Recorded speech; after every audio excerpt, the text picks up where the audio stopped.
I cannot believe it's been 4 years.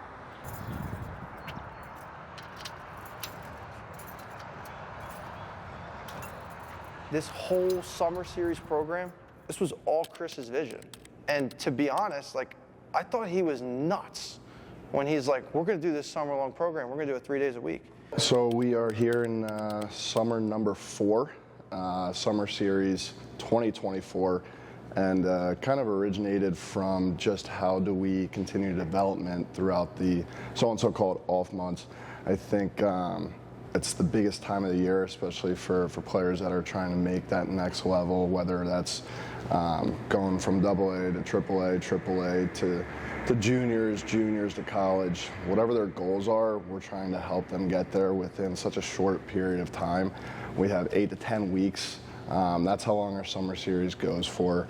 We have a plan on the ice and off the ice that is progressional in the sense of there's a plan behind everything. So I think I'm excited to kind of show behind the scenes of how much preparation our coaches take in order to get ready for these 9 weeks. This is what we're most excited about as coaches is the summertime. So we're all excited to kind of show and show you the behind the scenes of everything and get going.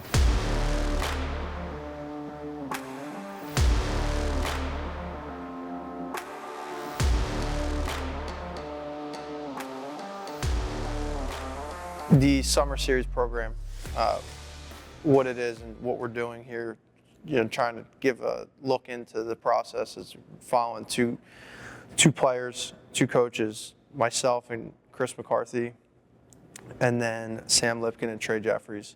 And we chose Sam because he's training for his first NHL training camp this offseason, and then Trey Jeffries is training to make the leap from the USHL to NCAA. So 2 different angles of, 2 different athletes that we're trying to get to. And then we have 100 other kids that are training, whether it's to get from AA to AAA, AAA to prep school to, like, whatever it is. There's so many different levels. And, I think that's something that needs to be talked about. It doesn't matter where you play throughout the year when you're under Elite Edge's roof. We treat it as a team culture. I think that's the biggest thing is just the energy inside the rink, inside the gym. All the guys understand that when they're here, they're helping each other one way or another. So the guys who are in the Elite Edge program, summer series, well, gosh, I wish I was in that earlier. Being in that early, like, my big thing is just be attentive. You can be on the ice for 3-4 hours a day and not having full intent. You're really not going to get what you really want out of those workouts. So my message would just be the hour you got, the 30 minutes you got, be 110% intent, regardless of how you're feeling, and kind of just stick with it. They have a plan here, and they want you to get to the next level, and they want you to succeed. So just trust the process and stick with it and get after it and get better every day. I think that's something that, him being one of the big dogs in the summer series program, we want the young guys to look to, like, listen, like, Sam Lipkin doesn't come to the rink at 7 a.m. and just goes through the motions. Like, Sam Lipkin comes to the rink and he's physically ready to go, but mentally, that's a big thing we talk about. Mentally, he's ready to go. Mentally, we need to be ready to learn. Hey, put the pucks away. Put the pucks away. We're not touching pucks. You're in my world now. Let's get one thing straight about what summer series is. It is not a joke, okay? So you will bring another level of energy and focus to every single session this entire summer. We're on time. We're ready to go. We have things that we need to do. Every week has been laid out. It was laid out 2 months ago. So everything that we're going to do works off one another. Pass, after we make this pass, these guys are then swinging to the opposite side, and it's the same thing, swinging to the opposite side, well, I guess near side, and then receiving down with speed. So there's 2 shots on each rep.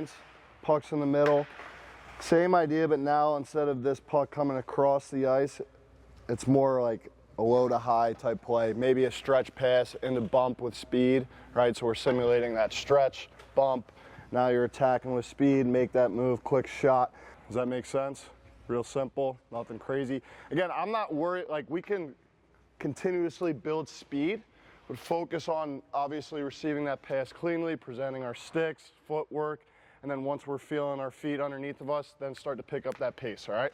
Here we go, all 4. Like last night, so far today, like, what do you think I need to work on? Help me pick them up, boys! Help me pick them up! Guys that were here last summer, you can see just a huge jump, especially even from like, I mean, obviously throughout the season you're playing better competition than the juniors, right? Yeah. Bigger guys.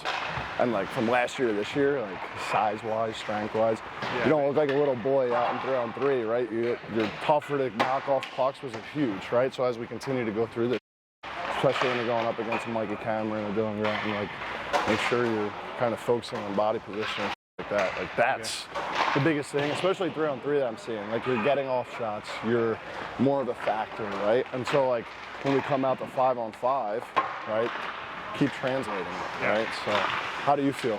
I know it's only been a couple weeks. Like you look, like I said, you don't look like a little boy anymore. I mean, even from the start last year, like I felt the difference right away. Yeah. Like with my speed especially. Yeah. But I mean, I feel like I'm so much better than I was. And I feel a big part of it is I'm playing with more confidence. More jam. You feel more comfortable. Not even really that. Like I just like before I would like get the puck off my stick quickly. Yeah. Because I was scared to lose it. Yeah. But now I'm like making plays. Making plays. Yeah, exactly.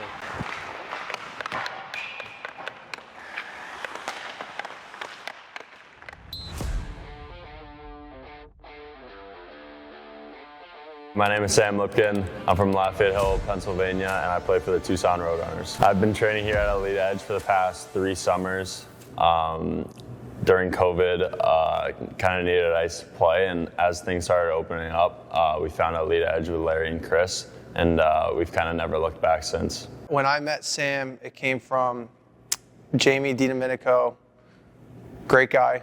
Part of the reason Summer Series has exploded this year with the campus, him and Mike Jacobs.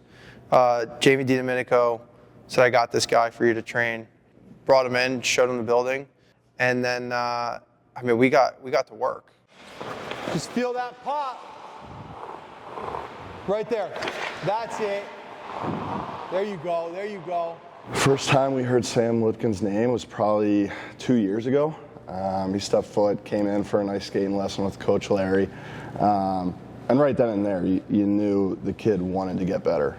We've talked about it where you get a little poppy. Yeah. Where you're 1, 2, 3. Let's get to where we're 1, 2, 3. Yeah. The tempo in our skating. Here we go. So as soon as I got to work, the first thing I realized about Sam is he's not your typical, now pro, about to be Division I hockey player in USHL. There was nothing that I could have said that he wouldn't have absorbed like a sponge. He was asking questions, really just absorbing everything that he could, being a sponge, right? And that's all we're trying to do is give as much information as possible out on the ice and in the gym. And we want to have conversations with the players, right? I don't think it's an Elite Edge session if there isn't conversation.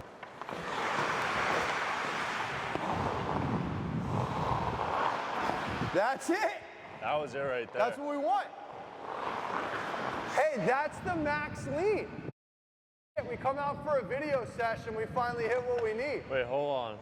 That was it. Hey, hold on. When you have a session with a Sam Lipkin, you're going to get that conversation. You're going to get a player that wants to learn, that wants to get better. I think that's what separates Sam from some guys that are at his level now, is he's still absorbing.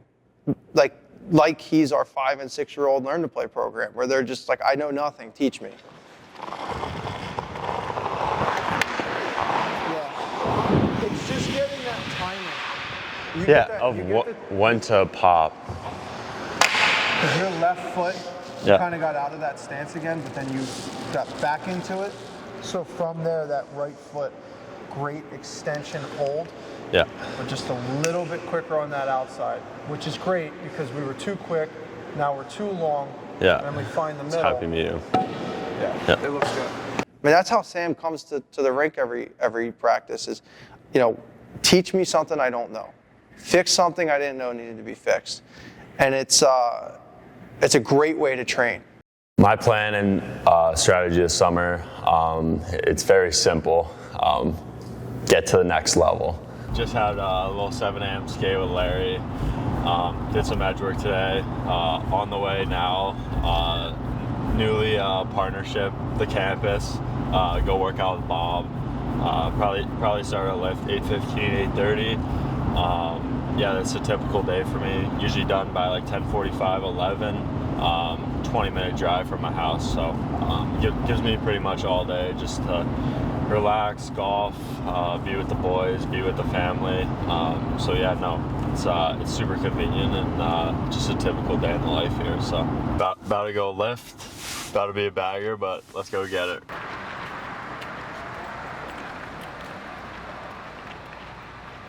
My first take on Sam Lipkin when he came into the gym was a very hard worker, very dedicated, and wanting to further his hockey career. With that being said, as we started progressing through, there were certain things that I felt Sam needs to work on. D-cell was one of the big movements. In this offseason, I see a big change in him come this season. Should I be like all the way down? Full extend, or am I yeah, like... so I want that lat all the way down here, pulling here. So when you're here, those first two, you're getting my tempo. Yeah. All right, with the count. Yeah. All right, so some of them we're going fast, we're going slow. Yep. Try to stay with me. Yeah, I want full extension at that one. Go.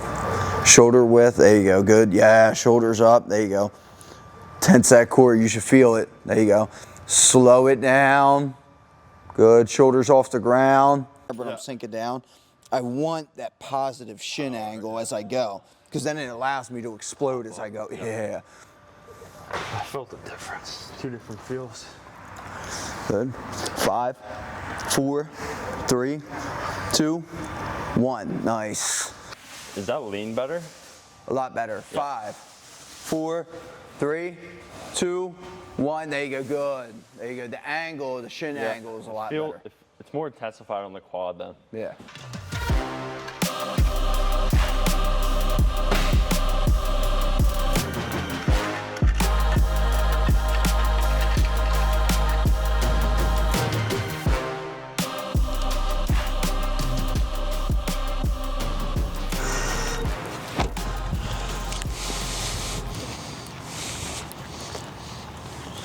We tied a net from here to here, and that stopped the pucks from going through the neighbors.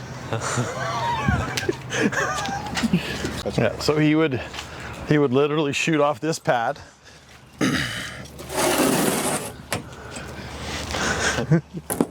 God, that's dirty. And we still have the bag of pucks here, I assume. Look at how old and rusty it is.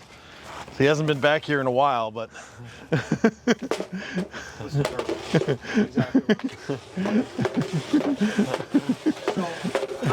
long would he be out here?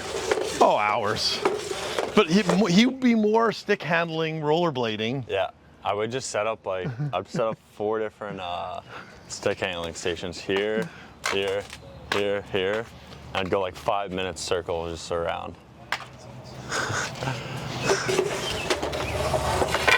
Any neighbors ever complain? No.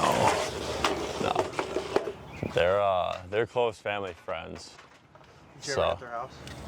But it's funny, you can see how the progressions and sticks. That's so cool. Yeah, I get that. So that's the When he was a hockey kid? chart, Yeah. yeah. So they all just hang out here still. Yeah, we never. We have a lot inside too. Yeah. Goalie sticks. This is the best thing ever. Just ripped this thing up back in the day. I played goalie for like a year. What year? I don't know, I was probably 8 years old. At what point did you realize like Sam's not your typical AAA hockey player? Well, I think the best story we can tell, I think Sam was about 8 years old. And we went over to a teammate's house. And he said, Sam, you want to play Lego? Sam looked at him like, what's Lego? He knew mini hockey sticks and video games and hockey. That's all Sam really knew his whole life. That's the only three things he had. As mom, dropping off two kids in the same year, one to college and one at 14, 15, what's that like? Extremely hard, extremely hard. I joked, I called my primary to say, listen, I have two kids, they're going away, one's going pretty far away, and I'm like, anything you can do to help me out here. And then every year after that he left, it was, to me it's just as hard, but that's because I'm his mom. It gets easier though. I don't think so. But So he left at 14? 15. So 15 years old he left, and he has not been at home. No, No, What's the longest span he's been at home since he left? right now. right now. He's got like a month and a half, 2 months home. So since 15 years old. Never been home. Never more than been a month. home more than a month. Wow. And we're still friends with Sam's first team he ever made. We need to tell the story because I took Sam when he was 5 years old to a tryout. This was my first like competitive team. First ever. He was 5, and it was at Old York Road. And I called him from the practice. He asked me like how he was doing, and we didn't know that there was any chance for Sam to make anything. And I ended up calling him. I'm like, Sam made the team. He's like, what? He ended up calling the coach, who were, to this day, we credit everything because he took Sam on. He was 3 years younger than everyone on the team. Sam could barely skate. He likes to joke he couldn't skate backwards at all. No, and he could only stop on one foot. But he was a gamer. And he went in whatever position he wanted him in, the coach put him in, he went in there, and he's like, I can't believe you took him. And like I said, we still talk to him today. He's one of Sam's biggest fans. Besides the national championship, would have had to have been going to the USA-Canada game. I was so proud of him for that. He didn't play a lot. He made the best of his situation, and what was the icing on top of the cake was he's Canadian, and he said years ago that he would never, ever root for Team USA. And so leading up to this trip, we're like, Dad, what are you gonna wear? Like, what shirt are you gonna put on? Are you gonna be rooting for Team USA? And his whole family ended up coming, and they were all wearing USA. So he wore USA. We were just in this tiny little USA section. It was insane. I was so proud of him. You know, I was always very hard on Sam, and also very humbling. I never tried to make him feel satisfied, and I never tried to tell him, okay, this is it. I always wanted to let him know there was, okay, so you want a big deal, now we got to go to this. There was never really a time where we actually stopped and enjoyed anything. It was always on to the next. I think my best moment was outside the national championship was when 16U Avs, Sam had a big game, and he became the AYHL all-time leading 16U scorer. That was when that happened, and I knew the coaches knew it. They were tracking his points, and it was something special to know that AYHL's been around for X number of years, and he surpassed everybody in the history of the AYHL. Chrome cage. This is just screaming. Early 2000s. So how old are you here? Probably 6. 7. This was before. Definitely 6. This is before he went to Oaks when they made So the 6 years old. So this is what, 2009-10 yeah, season?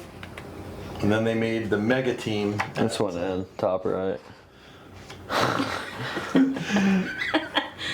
You remember that from all Yeah. of Of course he that. does. Pretty nice first jersey, first year pro.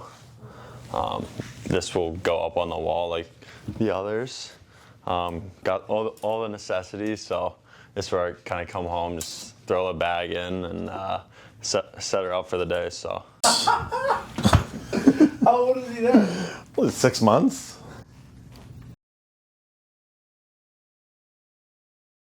So that's pretty special. World Juniors, bronze medal up there.